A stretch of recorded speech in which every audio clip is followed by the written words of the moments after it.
to the latest episode of Rich and Wibo present the Local Artist Show. Today, Wibo and myself have the honor of introducing singer, songwriter, producer, and guitarist. His latest single is entitled I Walk Alone.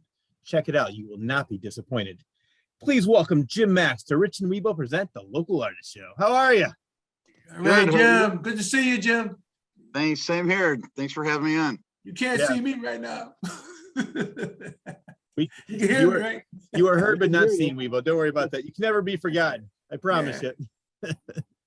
So as I mentioned, you are a man of many talents. Producer, singer, songwriter, guitar player.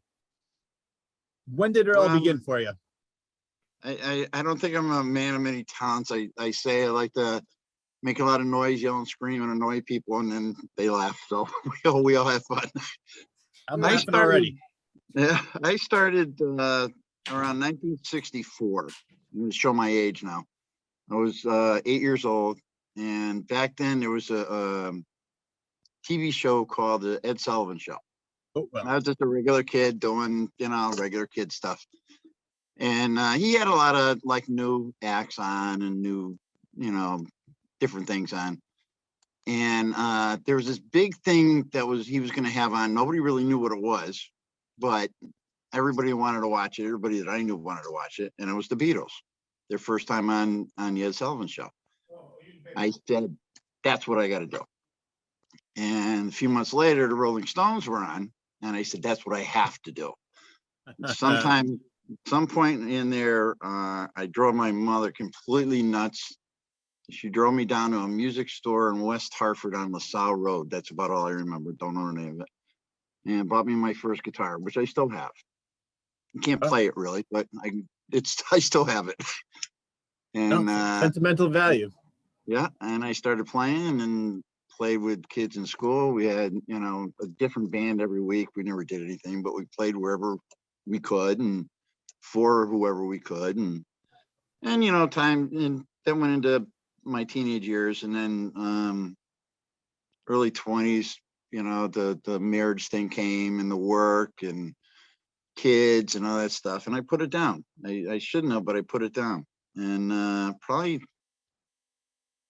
20 years ago now, 15, 20 years, probably 20 years ago now, I picked it back up again and played it for a little bit and decided I need a better guitar. So I went up and got another one, and I've been buying them ever since, and playing out whenever I can, and met a lot of cool friends, a lot of great, I call them teachers. They're, they don't sit with me to teach me things, but I watch them and I learn from a lot of these people that have been doing it a long time. It's been great, and I have a lot of fun. Yeah. Well, that was a great synopsis of what you've done, but I want to dig a little bit deeper. So let's go back to Jim Max, your early years. You mentioned you were 8 years old, the Beatles. I want to talk about Ed Sullivan Show, because people who don't know, as you mentioned, Ed Sullivan had so many different types of acts. He would have jugglers, bands, magicians. I loved it. And me, it was just a fun show. I wasn't old enough to enjoy it when I was young. I saw it later on. So I was born in '68. So but I do know, I've seen the show. I know, of course, the big event when the Beatles played for the first time. Yeah. But I think about shows now, and I want your opinion on this. Shows like The Voice, America's Got Talent, all those shows like that, American Idol. What do you think compared to that? We have the Ed Sullivan Show, and then shows like this. What is the big difference in your mind?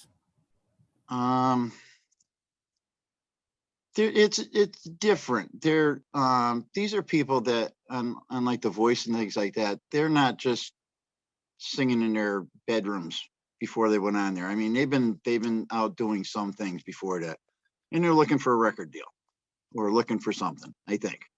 I don't know. I was too young again myself back in Ed Sullivan. I think they probably already had record deals. I'm not really sure. I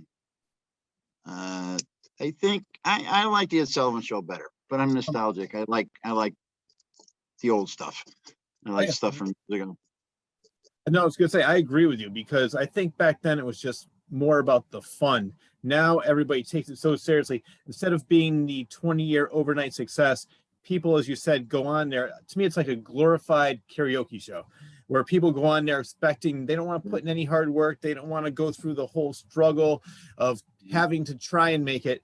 They're like, all right, I'm going to sing a song. The world's going to see me and I'm going to be touring next month. I like the different, like with Ed Sullivan shows, I mentioned, you have plate twirlers, magicians, jugglers, but then you had bands like Rolling Stones and Beatles.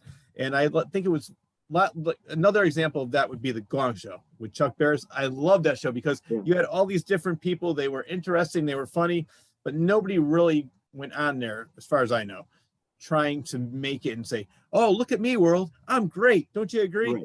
That's the big difference between, for me, between Ed Sullivan, Gong Show, and what another good example of Ed Sullivan show, which I'm sure if you didn't see it when it first happened, you would know about, was when Jim Morrison got kicked off for saying higher when he sang Light My Fire. Ed Sullivan said, you cannot say that word. Yeah. Back then, the TV was strict. You know, Elvis was on, they only showed him from like his mid chest up because he shook around so much and they couldn't show it on TV. It was against the law. You couldn't do that. No. And big difference from nowadays, that's for sure. Oh yeah. Well, I still think it's funny because I think now we're almost going back to even worse than that with the whole political correctness, which I won't even get into. That's another show. But the fact that everybody's so uptight about everything that's said, everybody's so offended. But yeah, it's funny. Like now, things like that with Elvis and saying higher from the song Light My Fire. Oh my God, the controversy. I can't believe he said that. So risque. So it's definitely a different world. So for you, I'm guessing, but I want your answer on this.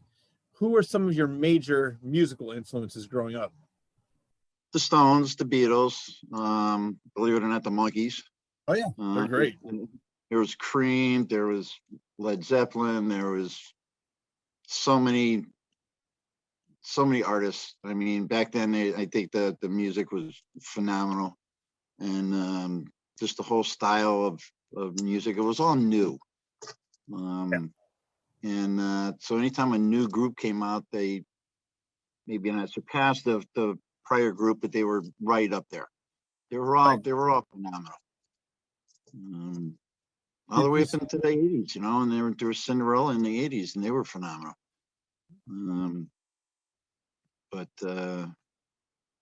Yeah, I think I stopped listening to music, which is bad to say, because I am open-minded and I love all types of music. I mean, I can go from Mozart to Slayer to Rolling Stones to the Carpenters. I love every type of music. I love jazz. I've been to, I don't know how many different jazz festivals in the summer. I love the Newport Jazz Fest. I went to the Hartford Jazz Fest. And, you know, I love, of course, the greats like Buddy Rich, Gene Krupa, Stanley Clark. But what I want to say about that is, like, I think back then bands were able to progress. What I mean by that was, look at the Beatles in the very beginning with Love Me Do, I Want to Hold Your Hand, and then look at a couple years later when they came out with Sgt. Pepper's Lonely Hearts Club Band, Lucy in the Sky with Diamonds. And you can never ever have that anymore because people have, it's an ADD nation where, like, oh, you don't sound like you did 2 years ago. I don't want to listen to you anymore. I don't think anybody's ever given a chance to progress because now all they're going to do is the record label will dump them and then they get 3 or 4 bands that look alike, sound alike, act alike, and that will be the next sensation. And I think that's a shame because there's so many great bands that probably would never have a chance to make it now.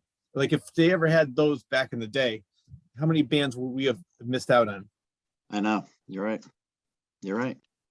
Record producers don't do it for the music. They do it. They find somebody with the sound, the looks, the everything that they think can make them money.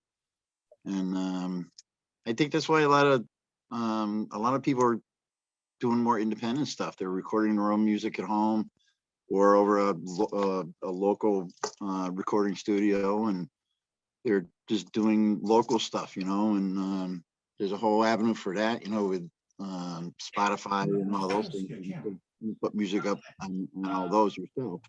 You don't need a record producer or a record deal. What's your opinion on that? Because here's my opinion, and I want to see what you have to think about that.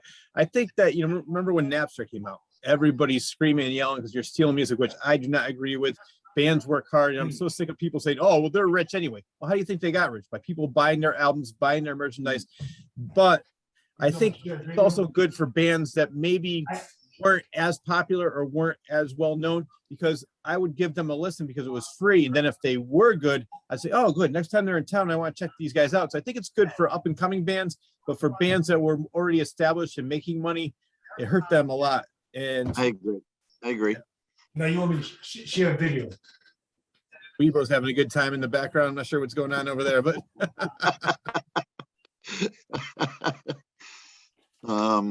while he's getting set up, yeah, I agree with that. And also, I think what's killing music is social media. Meaning, I think it helps the music and promoting. When I want that, I like that part, that aspect of it. But what I mean is that instead of signing the musician that has more talent, they're going to sign somebody who has more Twitter followers. So, oh, well, he's the best musician. Yeah, but this guy's got 50 million Twitter followers. All right, let's sign this guy. And I think that's also, that's what they think. So, I don't do any of it for the money. I mean, at my age, my dreams of rock stardom and all that stuff is long over with. You know, I just do it personally just to have fun. I enjoy writing music. A lot of it doesn't come out very good, and I just shelf it and keep on going. Sometimes I get lucky with something and comes out better than the others, and I just play it out wherever I can. And you know, so far people like it, and that's fine. I don't do it for, I'm not out trying to find gigs and all that stuff all the time to promote my big self or anything, because I don't think I'm like that. You know, I'm just a guy, regular guy that likes to have fun. Yeah, well, I think that's the most important part, because people sometimes, I'll give you an example, because I did stand-up comedy for a while, and I remember when people were saying, oh, how come you always seems like you're having fun on stage? How come you're always smiling? I said, because I'm having fun. You have fun doing this? And I said, well, why are you doing this? They think, and it's similar to musicians, why would you get up on stage and play, or get up on stage and tell jokes? All they want to do was get noticed, similar to what I said about American Idol and America's Got Talent, where they just wanted to be a star instead of actually doing it for fun. I think if you do something for fun, that translates to the audience, and then they're going to say, you know, Jim Max, he's great. He's a great musician, but he's also very fun on stage. And I've seen so many bands where technically they're superb, but on stage they're so boring. I like a band that gets the audience into it. They don't have to sound exactly like the record, because if I want to listen to the CD or stream a song, I will stay home and save the $150. I'd rather have a band that gets the audience involved. Hey, sing the song, you know the words. And a perfect example for that is, let's go back to the Beatles. Paul McCartney, at whatever age he is still doing that. He looks like he's having just as much fun now as he did back in 1964. And I love that. He's playing the same songs, and it's almost like he's playing it for the first time. And that is what, for me, makes, because I always say this. I said, I think there's a difference between best musician and best performer. For me, I would have to think more about musician, but performer, I think, would be Paul McCartney, because he just gets up there, has a fun time, gets the audience into it, everybody's singing along. For you, I think if we have a job at all, I think the job is, I mean, I do it for fun, yes, but if I'm up there and I'm performing for somebody, I think it's kind of my job to touch them somehow, to make them feel something, you know, laugh, be sad, do whatever. But I'm there for me, but I'm also really there for them too. You know, I'm not there to, like you said, you know, I'm wonderful, I'm great, I'm a big star now, notice me kind of thing. I don't care, you know. I don't know. Well, when you were younger, what kind of, I know you said you liked the classic rock, so you were 9, 10, 11, 13 years old. What songs did you play? Did you write originals back then, or did you do a lot of cover songs? We just did cover songs. I can't even tell you what we did. They were horrible. We did Beatles songs and probably Beatles songs and Rolling Stone songs mostly. But they were horrible. You know, I mean, we all drummers in the background, he's beating the heck out of the drums. You know, and if there was a kid there that we were friends with that played the trumpet, then he got up there and played the trumpet, and it was a mess, but it was fun. You know, we thought we were rock stars, and you know, it was all cool and all that. But that's funny. Well, another thing back then, if you wanted to make it, the only way that, at least I mean, technology was different. The only way you could learn anything about this stuff is by reading it in the magazine at the local drugstore or something. And, the stories that we heard were, if you want to make it, you have to run away from home and go to LA. And hopefully somebody will find you. Well, I'm sure that a lot of people did that. And I'm sure a lot of people never made it. They got out there and they're broke and they're living out in the street and they're, going nowhere. Nowadays with technology, you can find stuff out a lot easier, and you can do things a lot easier too for yourself, I think. Well, perfect example is the new singer for Journey. They found him as the band members were looking for a new singer. They were watching a kid sing karaoke on YouTube. They said, "Oh my God, he's great!" And I saw that singer. He is the first time I heard him on satellite radio. I said, "Oh, I didn't realize Steve Perry came out with he sounds great live." I didn't realize that was the new guy until later. I found out. But there's he's somewhere. I don't know if he's Filipino or somewhere in that area, but he is such a great singer, and I think he brings a little bit more because the band's older, he's younger, and I think he brings a little bit more energy to the band. I saw them, but I bring that up only to say that there are so many different ways to get your name out there instead of the old, like you said, going and buying all the Rolling Stone magazines and running away from. And a lot of people say this, and I want your opinion because I don't know if I agree with this or disagree. A lot of people say that a lot of creativity comes from darkness and tragedy. Do you find that true? Yep. Guaranteed 100%. The best songs that I've written that I think I've written are about bad times or rough times. If you can somehow get that story and in the music and the lyrics and touch somebody else's heart with it, it beat you up, but if you can tell it to somebody else in a creative way, it's great. Everything I've done, everything I've written, I don't talk about it, but it's usually got a bad story to go with it. Well, you know what? Probably, I heard that song, the single that you just came out with, "I Walk Alone." Great song, I love it.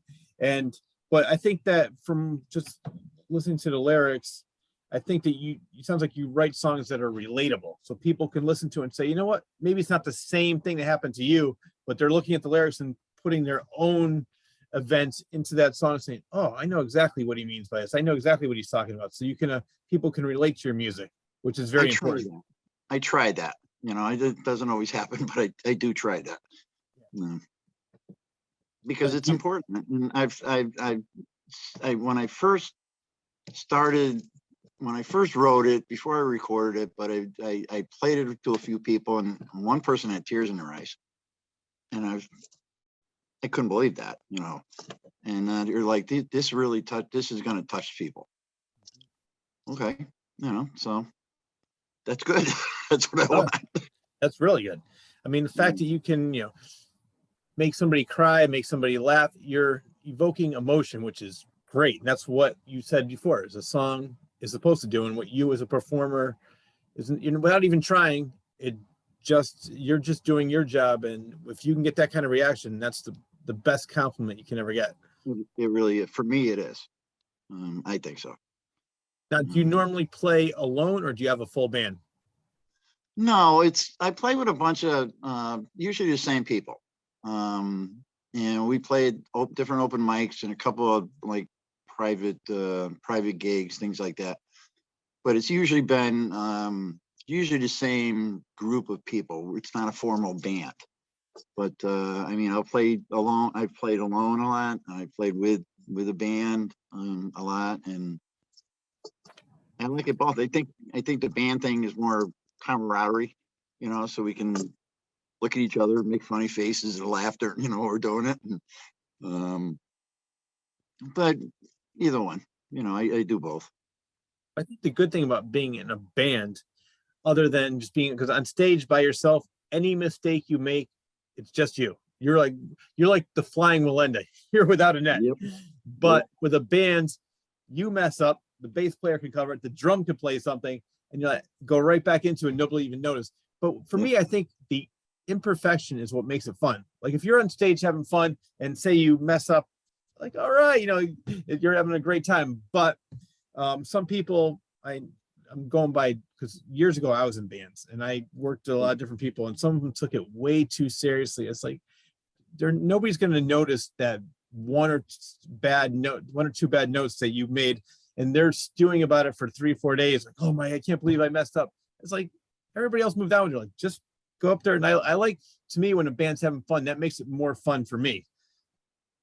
I think. Yeah. We all make mistakes, you know. I've played the same song every week for a long time, and I still screw it up. And in the beginning, when you screw it up, you're like, you get so nervous and everything, and you think, oh wow, it's the worst thing in the world. And then after a while, you kind of you screw up so many times, you fluff it off, and you just keep on going, and nobody cares. Exactly. Now, what is your writing process? It's always different. One thing I've learned not to do is try and force a song. If I got an idea for a song and I start writing it and I get a block, I'll think about it for a little bit, and if I just can't get anywhere with it, I put it away. In the beginning, I kept saying, oh, I got this, I gotta finish this thing, and I come up with all kinds of stuff, and the song never came out very good. So now I know if I start to write a song, if I hit a block, I just stop, put it away, pick it up again in a couple months, see if I can do something with it then. If not, I mean, I'll go back and forth. I wrote a song years ago for my granddaughter, one of my granddaughters, and I couldn't get past. No matter what I did, I couldn't get school bus to sound very poetic. So I shelved it. And years later, I was poking around and I found it again. And I said, well, these times are different now. Things are different now. And I looked at it and I finished the song in like an hour. I think I need an idea for a song, though. I don't want to write like, I say this a lot, I don't want to write a love song. I mean, there's 10 gazillion different kind of love songs. I need a specific reason for that love song. And if I can have, or whatever it is, if I can have that, if I can come up with that in my head, then I got a better chance of doing it. You sit there do you have a book or a notebook by your bed, wake up 3 a.m, oh my God, this is a great idea, and write lyrics? And all right, so if you do, I know you said each time you do it is different and it's organic, but do you normally write the lyrics first and then write the music for the lyrics? Or one day you're just strumming on your guitar, you're like, wow, this might make a great song, and then you write the lyrics afterwards? I do both. I don't write down the chords at all, but I'll play with a couple of things, and if it sounds good, I'll kind of do it a few times to try and remember that. And if I ever use it in a song, I don't know.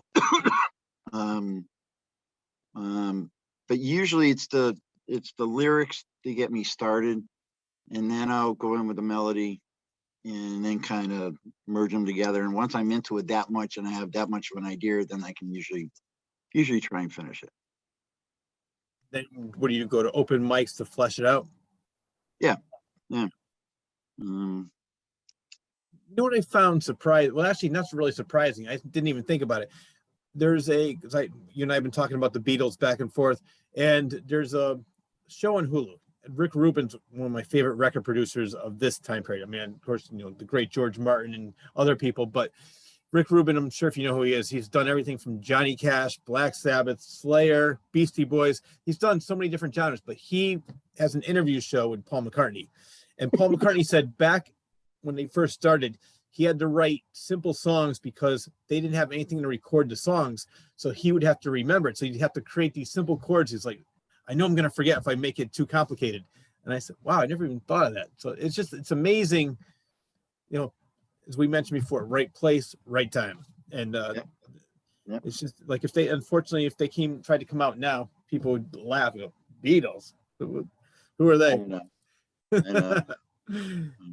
My songs are simple. They're 4 or 5 chords usually, something like that. Maybe the bridge, I throw an extra one in or something, I change it a little bit, but they're all simple songs, and I think simple is good. I do. Look at one of the most popular songs of all time, Louie Louie, the Kingsmen. Yep. So, Knocking on heaven's door. It's 4 chords. Oh, yeah. Way And through.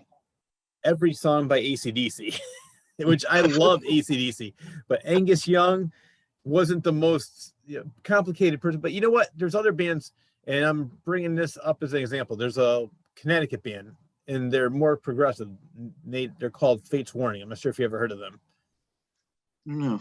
All right, so they came out in their first album was like 84, 85, and they're still playing, but the guitar player tries to show everybody how good he is and how complicated it is. And after a while, I stopped listening to it. I said, this isn't even music. It's just showing him showcasing, oh, how many different chords can I play at the same time? And it just really, it's not entertaining. Yeah, that happens a lot. Yeah. I'm good friends with a guy that he's been around forever. He can play anything. You know, if he's never heard the song before, you hum it to him, he'll just play along with it. He's amazing. And his big thing is, because he's a real pro, his big thing is not to show himself off. And one of the biggest, most important things he taught me is the best guitar player in the band is the one that knows when not to play. You know, don't step on anybody's toes. Don't try and show yourself off or anything. You have to be a team and work together. And that's when the magic happens. I mean, less is more. I always, like when I was in bands, that's what the guitar players and bass players, and we all worked with that. It was like, you don't have to show everybody, get up there and do a 25-minute guitar solo. Everybody knows you're good. Let's play a song that people can rock out to, have a good time to. And that's always been my motto when I was in bands. But I was the singer, so I really didn't have to worry about that part. But I've worked with so many different musicians back then that I did see a lot of egos and a lot more people that wanted to be showcased than be part of a band. Yeah. Yeah. I agree. So you've been playing for years, Yeah. and you said you do a lot of the open mics, and I was on your Facebook when I was doing some research for you. You do just a couple off the bat: Michelangelo's, Clark Farms in Granby, LaSalle's Market in Delhi, and Maple Tree Cafe. And that's just to name a few. So are they starting to open up? So I'm sure last year at this time, it was a bad time for all musicians and there was nothing open up and you really couldn't showcase your music. Right. Things are starting to open up now. Okay. Unfortunately now, things are opening up and they're having a hard time getting help. The restaurants and the bars are having a hard time getting help. So it hasn't been consistent. Sometimes, they don't have the help. They can't open for a weekend or something like that, or whatever until they hire people. So we're working with them, and we still show up as soon as they say, come on in. Everybody's there. But yeah, things are opening up. Open mics especially are getting, I think, a lot more popular, and they're growing. There's getting to be many more of them, to the point where you mentioned Clark Farms. It's going to be a new one up in Granby, starting on the 4th. And we had to pick, and they were like, we were talking to them, and they were like, well, we can do it on this day. No, you don't do it on this day because you're going to interfere with somebody else that already has one done that's well established, and nobody will show up to your place. So you got to pick a day that's open, and so. Well, I think that's a great way to network, the open mics, because you meet so many people and you could say, oh, wait, this guy, and then you could either form a band from that or just say, oh, you know what, I'm playing a show here if you want to open up for me. Or I know the promoter or the owner, I'll put a good word in for you. So I think that's a great place to go there and just, get your music out there, but also network with the musicians. When you go to open mics, do you have, because I'm asking you this because when I went to the comedy open mics, this is the problem I had. Do you find the musicians more supportive? Are they more egocentric and worried about like how many minutes they're going to get on stage and how much of the spotlight? There's a few like that. Most of them are just happy and want to be there and want to get up and play, and they don't want to miss their spot. And there's been a few that, if we limit it to so many songs, they'll get up there and they'll just keep on playing. And we got to eventually say, enough. But most of the time, everybody's really cool with it. And they know it's X amount of songs, 2, 3, 4 songs, whatever it happens to be. And they stick with that. That's good. Have you performed any, besides open mics, do you have any clubs that you perform at on a regular basis, or where people can find you if they want to check and watch you play? No, because I don't really know if there's a reason why. I haven't pursued that. Okay. To be honest with you. I've had some friends invite me over for like private gigs. And there's been a few of those. But I haven't gotten into the trying to promote myself to do my own gigs, so to speak. I'm having fun with what I'm doing, and I'm busy doing it, and I'm retired. So, to start a whole new business and get into all that stuff I just want to have fun. At this point in my life, I want to have fun. No, I agree with you. I think, it'd be a fun thing. And this is what I used to do as a comedian, because I performed at, 13 states, over 400 shows in several years. But the most fun I ever had was when I would get paid for it. The hall would let me, I wouldn't have to rent it out. They would ask me to come there, but I would get all these different comedians, my comedians I like. So there was no egos involved. It was people that I enjoyed, people I thought was funny. Then I would do it as a fundraiser to raise money. I did 2 for raising money for cancer, 3 for the veterans. And I found that when people, first of all, they love comedy and they love music, but when they're also doing it for a good cause, people are just there to have a great time. So those were probably my most fun shows. And I performed at many major comedy clubs, such as the one in New Haven, Funny Bone in Manchester, and I also performed a couple in Rhode Island and Tennessee, Zanies. But the most fun I had were the ones that I put together. So I think that'd be a good thing too. Just get all your local musician friends and just have fun and do it as a benefit, raise some money, and just for a good cause. You'll get the people will be there in droves. There used to be a regular thing at LaSalle's before the shutdown. It was their Saturday night give back, I think it was. And they had a process, and they had like a wooden box there with a slot on the top, and anybody could go over there and write a little note and stick it in the box. And what that was mainly for was suggestions on a person or a organization or something that could use some money. And then once a month they did it on Saturdays, and they'd have a band come over, or a few of us come over and do it. I did it before, and people to go there, put money into this wooden box, and then whatever they get at the end of the night, LaSalle's matches that, and then they give it to whoever the thing is. That was always a fun thing. So we're hoping that starts back up again too. I mentioned LaSalle's Market and Deli. Where is that? It's in Collinsville. Okay. Big green building. Go there for breakfast, lunch, or supper sometime is great. I think so.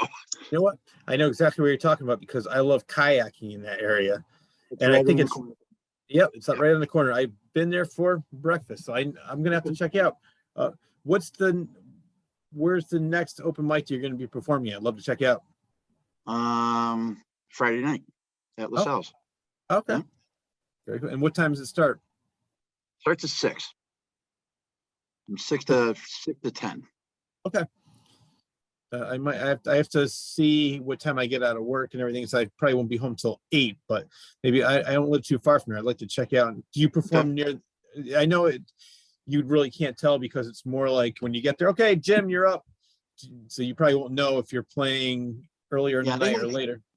They have a sign-up sheet, and you kind of pick whatever time you want. And I don't care. A lot of people don't want to play first. A lot of people don't want to play last. I've done it all so many times. I don't care. You know, if there's a spot that looks good, I stick my name on it. Exactly. But it's usually around the 8 or 8:30 timeline, I think, somewhere around there. If you mentioned in the beginning that you've released some CDs or recorded some music, and they really weren't that good. do you have them available that people can listen to, or are those just more for your own personal use? The first two I did, I mean, I was super psyched about them. I actually wrote music, you know, I was like, wow, I can't believe this. And, but they weren't very good. And I printed out, did the whole thing. I bought blank CDs and printed labels on them and just handed them out to the family. I probably still have a couple of copies, but I don't want anybody to listen to them. They're terrible. And I did another one last year. And some of the stuff, I never released that either. Some of the stuff it never came out the way I wanted it to. So I just said, I'll hold off for now. I got a stack of those here, but I decided I'd do another album. And I've written 6 songs since that last CD. So maybe if I take a couple of those songs that I do like and add these 6 to it, then I'll have enough for an album, or hopefully write a couple more songs. But I play some of those out, but not too many of them. What is your preference? Album, cassette? Well, probably not cassette. We'll do album, CD, or streaming. Oh, I'm old fashioned. I like albums. Yeah. You know what's funny? I'm the same way. And the reason I love it is because I love the liner notes. I love reading the liner notes. You open it up and it was a big thing. And it's funny that back, like I said, I'm a couple years younger than you, but back in the 70s when I'd be buying albums, they were like $4 or $5. Then the CDs came out in the 90s. Oh my God, that's $20. Now it's the exact opposite. You have to buy an album for $20, and the CD you can get in the junk bin for $3. Yep. I mean, I don't buy albums anymore, but I buy CDs if I find one that I like. But I still got a stack of albums downstairs. One of these days, I got to get another record player and listen to them again. My problem is I love listening to everything in the car, so that's why I'm never home listening to me. If I'm home, I'm doing things like this, interviewing people, or reading or doing other things. So I'm not usually home listening to music. So that's the only reason I don't have a record player, but I did. Are you from this area? Yeah.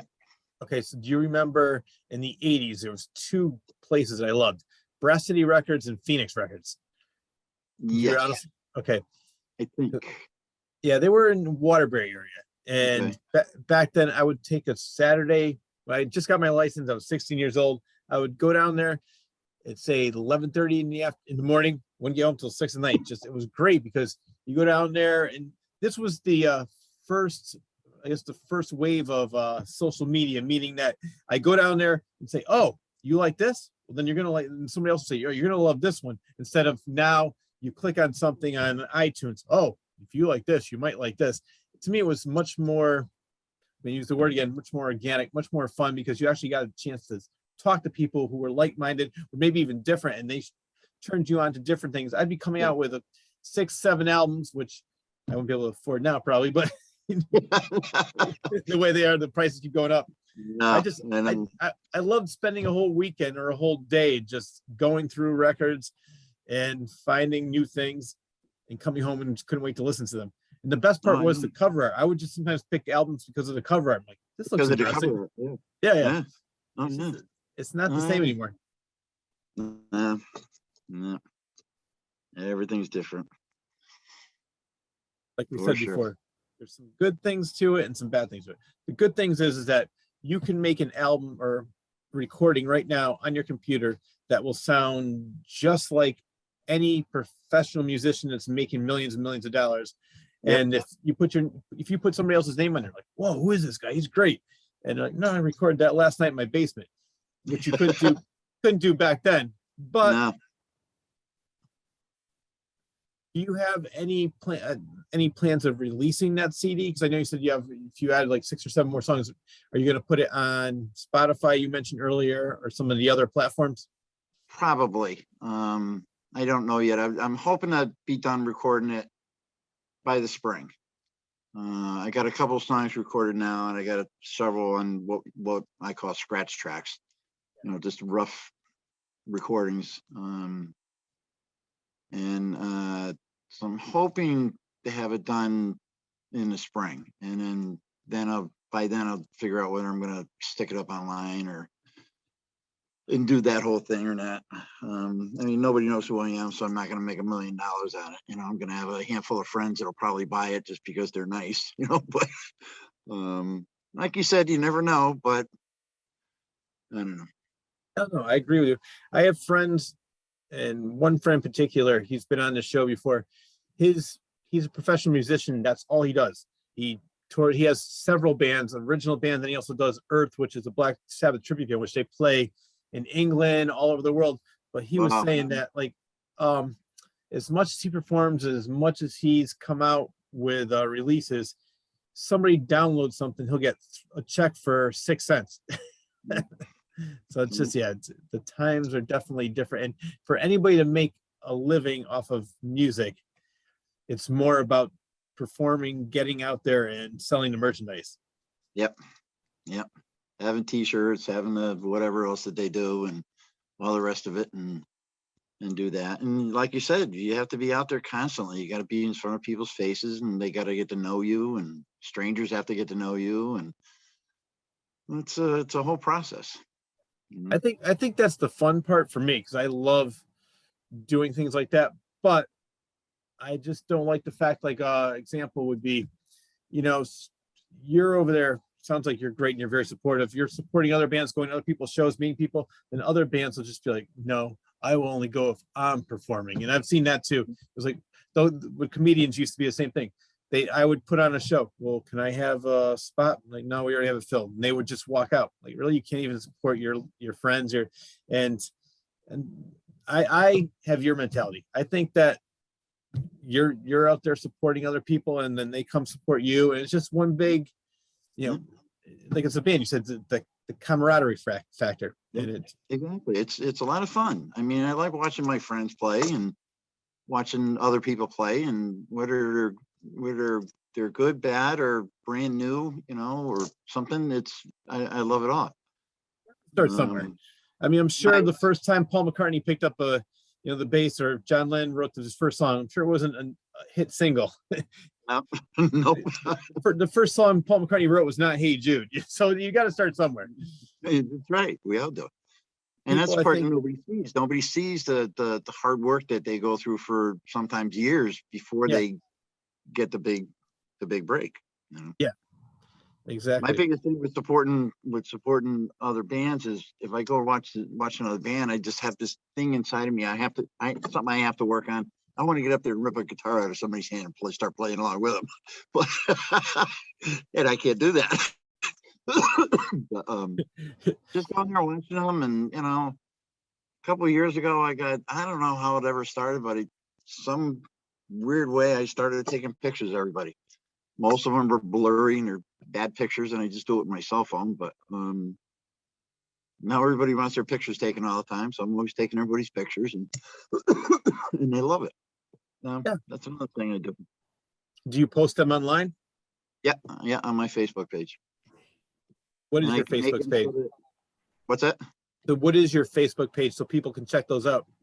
Facebook, Jim Max. Jim Max. JIMMACS. Yep. You just take pictures of local musicians at the open mics? Yep. And and I don't try and lock them or whatever. I make them so that, you know, if I took your picture, let's say, for example, and put it on there, I'm not going to try and lock it so you can't get it. I mean, it's your picture. So you go in there, you can copy it, you can take it and do whatever you want. And you can share it. You can just copy it and do whatever you want with it. It's your picture. And another thing some people go up there and they take pictures, and I took this picture. This is my picture, and you know, I better get credit for this picture and all this stuff. Well, that's just not me. You're doing a good job, Jim. You're doing a good job. I try. Rising from the grave, it's Wibo. Oh man, I'm having a problem with this. Oh, I get to fix them all. You can hear me. Long you can hear me. We got Jim here tonight. We got Rich Sears on the local artist show. And I gotta get my camera straightened up tomorrow. I was trying to do it tonight, but Wibo, welcome to the show. Oh, welcome. I can see you. You can't see me. I'm like adults. Can you see us, Wibo? Huh? Can you see us? Oh, I can see y'all. Yeah. Oh, yeah. Okay. Yeah, the video, I gotta have my son take care for me tomorrow. Yeah, we was trying to do it tonight with another guy, but yeah. Okay. But Jim, who are some of your current favorites? We talked about you grew up with the classic rock, Stones, Beatles. Are there any bands that you listen to right now that like these guys are great? I like a lot. I like a lot of music. I'm like you. I'm more of a bluesy rock kind of person, even though every song I've written, I've tried to write like that and have it come out like that. It never sounds right, but I try. But probably my favorite one. There's a lot. Again, there's a lot of them. There's some country rock. There's like I can't think of their names now, but back in the 70s, 80s, I'm sorry, there was that big hair band called Cinderella. Oh yeah. And they'd broken up, and there was all kinds of legal problems and everything. But the lead singer, Tom Kiefer, has gone out and started up his own solo thing. And I think he's on his second album now, and I haven't heard one bad song that I didn't care for. Just his voice drives me nuts. I love it. You know, get that real raspy kind of voice. Yeah, that's what I like. That's what I try and do. So I saw them open up for David Lee Roth when he first quit Van Halen. It was on the Eat 'Em and Smile tour. And I saw Cinderella open up for David Lee Roth. They're a great. It's so funny. People make fun of the whole hair metal scene, but I loved it. They were fun. They were good musicians, and they just put on a good show and played good music at the same time and had a great time. I think there's a lot of people that if you talk to them privately, they'd be like, all right, I really do like Poison. I'll admit it. I like Poison. They came out with a lot of great songs, but there's so many people that feel like, oh my God, I can't say I like hair metal because that would make me cool. And I know, I hear you. Yeah. But the funniest thing that ever happened to me one time was I was at the truck stop and I heard the cashier singing, "Wake me up before you go." And I started laughing. She goes, "You never know when you get the song in your head, even though you don't like it." I said, "No, actually, I like that song. What are you talking about?" She goes, "All right, I actually do like it too." And I knew it. She was just embarrassed because well, you can't like Wham, you can't like George Michael. It's like, no, it's actually a catchy tune. I don't care. Don't care who wrote it or whatever. You like the song. That's all. Yeah, exactly. You don't have to be. It was funny because when I was in metal bands, that's when I was in the 80s. I liked all types of music, and one of the songs I wanted to play was "Seasons in the Sun," Terry Jacks. And then everybody's like, "Oh no, come on, what are you talking about?" And then, "Oh, Rich is actually being serious." There's so many great songs out there, so many other things. Get those blinders off. You're missing out on so much. That's right, Rich. You the man. Jim's the man tonight, right, Jim? Jim is hot, boy. Every time you look on Facebook, boy, you see him all over the place, man. Yeah. Playing guitar, taking pictures, promoting everybody, he's sharing the wealth. That's God bless you. I'm like you guys and everybody else. We spent almost 2 years sitting alone on our couches doing nothing. Yeah. And then now things are opening up, and I got a lot of catching up to do. Oh, you can do it. You do it. That's fun. If you're looking for open mics outside of Connecticut, there's one called the Mediator Stage. It's an old church, but the acoustics are great. I did comedy there, but it's everything. You can do comedy, spoken word. There's many guitar players that play. And then what they do is they'll feature somebody. I was a feature, and you get to do 45 minutes, and then they put a jar out for you, and people leave money in there for the feature. So I can get you some, the person who does that. It's a great place if you're interested. And I've met so many interesting people and talented people just from that open mic. It's in Providence, Rhode Island, which is not really that far from, I'm not sure where you live, but it's about an hour and 25 minutes, an hour and a half from where I live. Okay. But it's definitely worth it. It's every Thursday night. And they have, anytime you go in there, it's a similar thing. You go in there, sign up, and then whenever you sign up, they play. But then eventually, if you want to, you could be a feature and play full 45 minutes. Oh, all right. Sounds like fun. Yeah. That sounds like fun. Sure. Yeah, give me that info. I definitely will after the interview's over. Now, you said, we were talking about this in the beginning, that you gave up music for a while. What was that? Just got married and work and kids, and I figured, well, I can't run away to LA, so I'm never going to get anywhere with it anyways. So I'll just concentrate on the family thing. And now my kids are all grown and all that. So I guess it was time to get back into it. And let this thing whacked me in the head one day and said, pick up that old guitar, and I did. How would you describe your music? I don't know. Like I said, I always I like blues rock. I like rock or blues, whatever you call it. And every song I've written, I've tried to write it so it sounded like that, and it never did. I don't know what I'm missing or how I do it. I can't tell you. It's just the way it is, I guess. So people ask me what kind of music you say. I kind of just say originals, because I don't know what else to say, you know. And if we're doing covers, we'll do, some Rolling Stones, some Wild Horses, some, Bob Dylan, and some different things like that. Who else? I can't even think of some of them now. But there's a variety of ones that I was doing when I was doing covers, and I still throw a few of them in once in a while. But it's mostly originals that I do. All right, push the original. I gotta remember more of them, because I'm getting stuck on like 4 or 5 of them, and I gotta, just because you write a song doesn't mean you remember it. Yeah. So I gotta. It's like, anything else. You gotta play it 10,000 times before you can remember how to do it, and then you can go out on stage and play it, and you don't have to have a music stand in front of you with music, or an iPod or pad or something like that. I guess the good thing with that is you could just break out into a blues jam for a while until you remember where you were at, and then go right back into the song. Make it seem like it was planned that way. Yeah, it was honest. It was.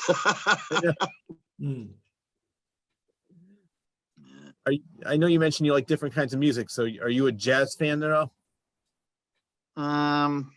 It's hard to say. I don't care. I don't like jazz, but I certainly appreciate and I like the way that jazz is played.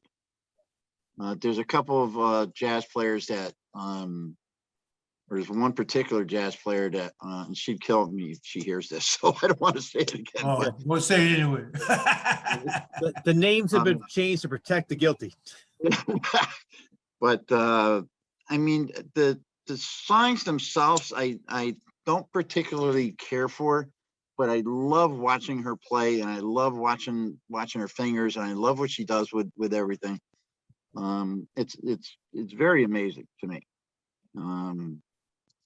And she's good. She plays a lot of jazz. She knows all about the history of jazz and that kind of stuff. And she's phenomenal. I love just watching her. Well, I think it's funny because what you mentioned with that is that's how I feel about Miles Davis, because Miles Davis, I think, was extremely talented, but what he did was he would just grab a bunch of musicians and they would just jam for 4 or 5 hours. It really wasn't cohesive most of the time. It was just them picking up an instrument, playing whatever they felt like. But somebody like Buddy Rich, I love, because he was so meticulous, and I'm sure you heard the Buddy Rich tapes where he's going off at me. He was such a perfectionist so I'm watching him and he is just extraordinary. And what's surprising about him was that I read a biography on him. I didn't realize this, that he was self-taught for the most part. Then towards the end, he did get, so he would watch somebody play the part first when he first started, and then they would only play it once. He'd get on there and start playing it like it was all his. So I was amazed by like him, but yeah, people like Miles Davis, after a while, I'm like, oh, yeah, it would just go on and on and on. Yeah, you'd be surprised the big stars out there that are self-taught, and they can't read music, They can't, when they get the band together, you know, they got a big, I remember watching an interview once where they got a big whiteboard. And when somebody comes up with a guitar riff or an idea for something, they got to start drawing pictures on the whiteboard of where they put their fingers to show the other band members, because they don't know it's a G chord or a whatever chord, you know, they can't. Yeah. And these guys are big musicians, big time musicians. But, just because you don't know the theory or the, you know, all that stuff and you're self-taught doesn't mean you're not phenomenal. There's some great guitar players out there, musicians. Yeah. Jane Reed, they, oh man, pick it right up, boom. Yeah. Oh yeah. Very professional.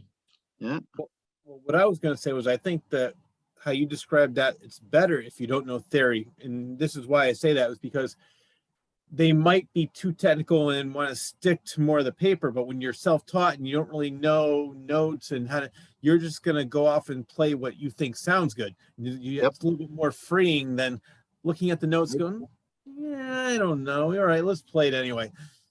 You're not supposed to be able to do it this way, so they don't do it. Yeah, Yeah. exactly. I agree. I agree. I really don't think that there should be any rules in music. How if a song sounds good, I could care less if it has you know, the verse, chorus, verse, verse. Just play one. It, it's good. Play it, and yeah, if it sounds good. And as we brought up before, songs like Louie Louie, one of the most popular songs in early beat. It's like they're so, but they're songs that when you hear it, you start like tapping your foot and, you know, snapping your fingers. You skip and want to dance. And Oh yeah. Yeah. It's what you like to see. I do. Wave your hand. It's nice when I stand up on the stage, which I didn't do in the beginning because I was too nervous, and I, you know, either had my eyes closed or I was looking at sheet music because I could not look at the audience because I was a mess.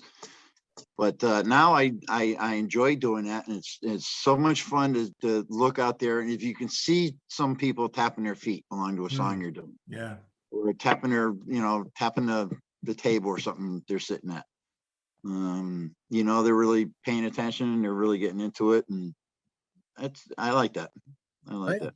Oh, definitely. And it's for me anyway, and I'm sure it's like this for you and every musician.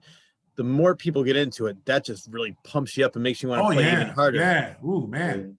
Oh yeah. Yeah. So when people are just standing there, which is sad because most of the shows I go to now, the bands, there's a place in Sullyton called Crystal Bees. They have so many great bands there, and the band's rocking out and everybody's just sitting there staring at them. And it's just, I don't know, I think it's just a different time. I know when I used to go to shows back in the 80s, 90s, and I'm thinking more metal shows too, but even more rock shows, people would be up in the front, banging their head, and, you know, dancing around. It just seems like either people are more self-conscious, or maybe the shows I go to, people are older now. That could be it too. I don't know. Could be. I'm so glad to have live music back. I got lucky though. Last summer, every weekend in the summer, and it was such a great summer weather-wise, they had an outdoor show at Crystal Bees. They had shows in the parking lot. Yeah, so I did see a lot of live music, but most of the places, like you said, were closed. And then until the beginning of this year, maybe the end of last year, and now I have it's almost an overload where I have 5 or 6 different plans for one day. I'm like, oh, I can't see them all now. Went from 0 to 100. Yeah. It gets tiring, but I got to keep doing it. You know what? Well, as you said several times, as long as you're having fun, just keep doing it. Yeah. There's that old saying, if you're having fun, you never work a day in your life. Exactly. Something like that. Yep. Couldn't have said it better myself. So we mentioned the different places you play in the CD. Is there anything else that you have coming up or that you want to promote? Which is Clark Farms. They're up in Granby. I'm still learning about them, but it's a beautiful place. It's like an older farm type building, but the inside's looks like it's been completely done over. And they're just starting a brand new open mic up there again on December 4th. Okay. We're gonna do it for a couple Saturdays in December, and then they're shutting down for the holidays. And we'll pick it back up again sometime over in January, or hope to. Hopefully, a lot of people show up and we'll continue it in January. But other than that, it's just playing and recording music and doing yard work. That's about No. Somebody got to do it. Living the American dream. Yeah. I had a dream. As I mentioned in the beginning of the show, I Walk Alone, I saw on Facebook. Great song. Do you have any other songs that people can check out if they go through your Facebook page? There's one more. Well, there's a few more on there. People took video of. You might have to scroll down a little ways. I have another one. The thing I put up with I Walk Alone, I put it on Reverb Nation just to kind of try it out. And there's another song on there as well. Forgotten Memories, that one's called. But there's others that I haven't done anything with. I'm still recording them, but people have taken videos of me out playing them out live. So if you scroll down a little ways, you'll find some different things. You have a YouTube channel? Yes. Yeah. Of course, it's just got a bunch of numbers, I think, because I don't have enough subscribers yet to have my own name on it yet. But pretty soon. Yeah. If you the links are on my Facebook page. If you go to my Facebook page and look on the left, there's links to the YouTube and Twitter and Instagram, and they're kind of almost all the same. But YouTube's got a lot of different videos on it. So, as you said, the best way is to click on the link. I didn't realize that you had to have a certain amount of subscribers to get a name on there. Yeah. Nah, I forget what it is, but I'm not there. I know that much. You know what? Once this show airs, the word will get out. People will be subscribing. So right now, all my viewers, please subscribe to Jim Macs and go on his Facebook page first. Jim, that's MACS, and find the YouTube channel and hit subscribe. Spread the word.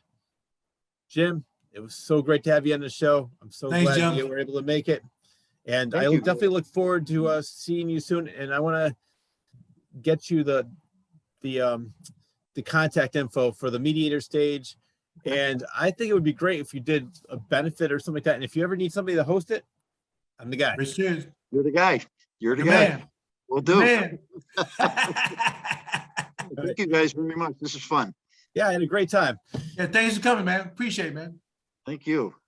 That wraps up the latest episode of Rich and Wibo Present the Local Artist Show. A huge thanks goes out to singer, songwriter, producer, and guitarist Jim Macs.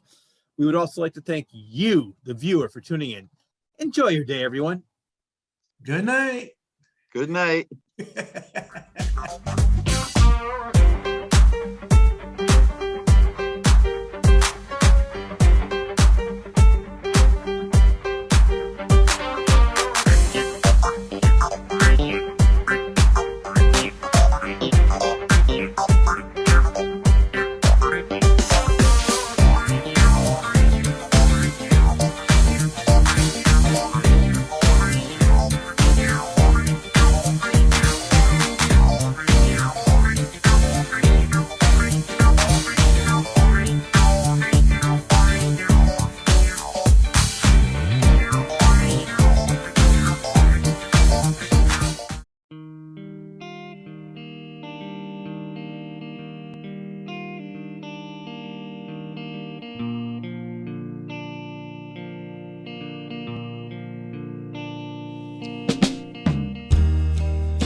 From the frenetic mind of author Rich Sear. 5 terrifying short stories, now available in one collection.